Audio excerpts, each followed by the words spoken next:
मित्रों, मुगलों के हरम में कैसे तय होता था कि बादशाह के बिस्तर पर आज रात कौन होगी।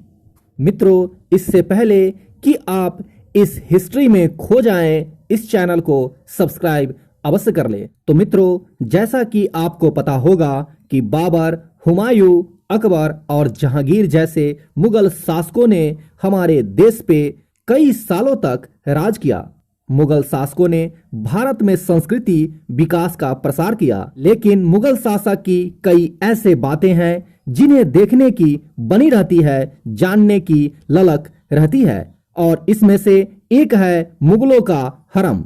मित्रों, हरम अरबी भाषा का एक शब्द है जिसका अर्थ होता है छुपा हुआ स्थान, और मुगलों के इस हरम में हजारों महिलाएं रहा करती थी, लेकिन किसी को भी बाहर जाने की अनुमति नहीं थी। रानियां भी बादशाह की मर्जी से ही बाहर जा सकती थी। हरम किले के एक खास इलाके में हुआ करता था। मित्रों, मुगल के हरम के बारे में आपने कई किस्से सुने होंगे। ये भी सुना होगा कि हरम में हजारों महिलाएं होती थी। बादशाह की खिदमत करना ही उनका काम हुआ करता था। हर कनीज चाहती थी कि वह बादशाह के बिस्तर तक पहुंचे, लेकिन ऐसा मौका किसी किसी को मिलता था। मित्रों, अबुल फजल ने खुद लिखा है कि अकबर के हरम में 5000 से ज्यादा महिलाएं थी, जिसमें से कुछ महिलाएं ही अकबर के बिस्तर तक पहुंच सकी थी। दिलचस्प तो यह है कि बादशाह की बेगमों और हजारों महिलाओं के बीच सिर्फ एक ही महिला होती थी जो यह मौका पाती थी। लेकिन ये कैसे तय होता था कि बादशाह के बिस्तर पर कौन होगा। मुगल बादशाह के हरम में सिर्फ वो नहीं होता था जो सिर्फ आप सोच रहे हैं। यह मुगल बादशाह के आरामगाह के लिए भी हुआ करता था। खास बात यह है कि इसमें सिर्फ बादशाह की ही एंट्री होती थी। वह जब चाहे तब वहां जा सकता था। वहां जाकर वो एक आसन पर बैठ जाता था। उसके आसपास उनकी बेगमें बैठा करती थी। इसके अलावा चारों ओर युवतियां होती थी। इतिहासकारों के मुताबिक बादशाह अपनी मालिश हरम में ही कराते थे ताकि तरोताजा महसूस कर सके। संगीत की धुन, नाच गाना भी हरम का एक प्रमुख अंग हुआ करता था। बादशाह शराब पीने भी हरम में ही जाया करते थे। नाच गाने और संगीत की धुनों के बीच पीने पिलाने का सिलसिला चला करता था, और तब तक जब तक बादशाह बिस्तर पर जाने की इच्छा न कर ले। इसके बाद बारी आती थी ये चुनने की बादशाह का साथ कौन देगा और उसके बिस्तर पे आज रात कौन होगी। मित्रों, डच कारोबारी फ्रांसिस्को जहांगीर के काल में भारत आए थे। उन्होंने इसका जिक्र किया है। वह लिखते हैं, यह पूरी तरह बादशाह ही तय करते थे कि उनका हम बिस्तर कौन होगी और आज रात उनके साथ कौन सी महिलाएं रहेगी, चाहे वह बादशाह की बेगम ही क्यों न हो या फिर कोई हरम की दूसरी औरतें क्यों न हो।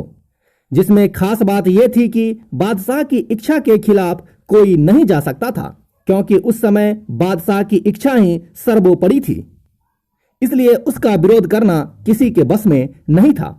हरम में हजारों महिलाएं थी, लेकिन किसी को भी बाहर जाने की अनुमति नहीं थी। रानियां भी बादशाह की मर्जी से ही बाहर जा सकती थी। हरम किले के एक खास इलाके में हुआ करता था जहां सिर्फ मुगल बादशाह ही जा सकता था। वहां जाने की हिमाकत करने भर से ही मौत की सजा मुकर्रर हो जाती थी। जो महिलाएं हरम में थी वह भी चारदीवारी के बीच ही जिंदगी गुजारा करती थी। यदि कोई वहां से निकलता या भागने की कोशिश करती तो उसे मार दिया जाता था। मित्रों, हरम में बंद महिलाओं को सारी सुख सुविधाएं उपलब्ध कराई जाती थी। यदि बेगम के साथ बैठे बादशाह को कोई कनीज पसंद आ गई, अर्थात कोई हरम की दूसरी महिला पसंद आ जाती थी, तो वो हरम में दोबारा दिखती नहीं थी।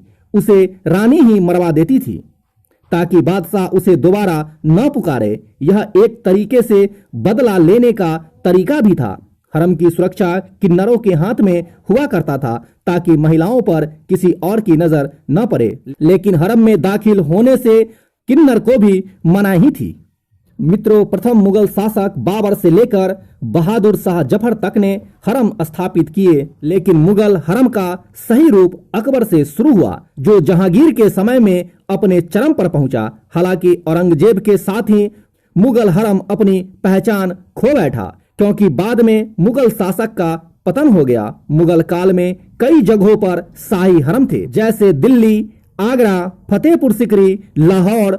इसके अलावा दौलताबाद, माचू और श्रीनगर में भी हरम के ठिकाने हुआ करते थे। मित्रों, अबुल फजल की किताब के मुताबिक शहंशाह अकबर के हरम में 5000 महिलाएं थी। हालांकि इससे पहले के दो बादशाहों के समय में यह संख्या 300 और 400 से ज्यादा नहीं थी, लेकिन औरंगजेब के समय में हरम में महिलाओं की संख्या बहुत कम हो गई थी। तो मित्रों, इस प्रकार थी मुगलों का शाही हरम, जिसमें मुगल का वर्चस्व चलता था और इसमें महिलाएं बेबस भी हुआ करती थी। वो अपनी मर्जी से उसमें नहीं जी सकती थी। और इसमें कुछ ऐसी भी महिलाएं हुआ करती थी जिस पर राजा का अगर मन आ गया तो उसे भी हरम में स्थापित कर दिया जाता था, अर्थात हरम में ला करके उसे भी रख दिया जाता था। इसके अलावे अगर दूसरे राज्य से राजा को भेंट दी गई वैसी लड़की, वैसे औरत भी हरम में आकर के रहती थी, और जो एक बार हरम में आ गई उसे बाहर जाने की अनुमति नहीं थी। उनके सारे सुख सुविधा का इंतजाम हरम में ही किया जाता था। तो मित्रों, कैसी लगी आज का ये वीडियो आप कमेंट सेक्शन में मुझे अवश्य बताएं, और इस वीडियो को लाइक करना मत भूलें, क्योंकि आपका एक लाइक हमारे मोटिवेशन को और भी स्ट्रॉन्ग बनाता है। तो मिलते हैं अगली वीडियो में एक अगले हिस्ट्री के साथ।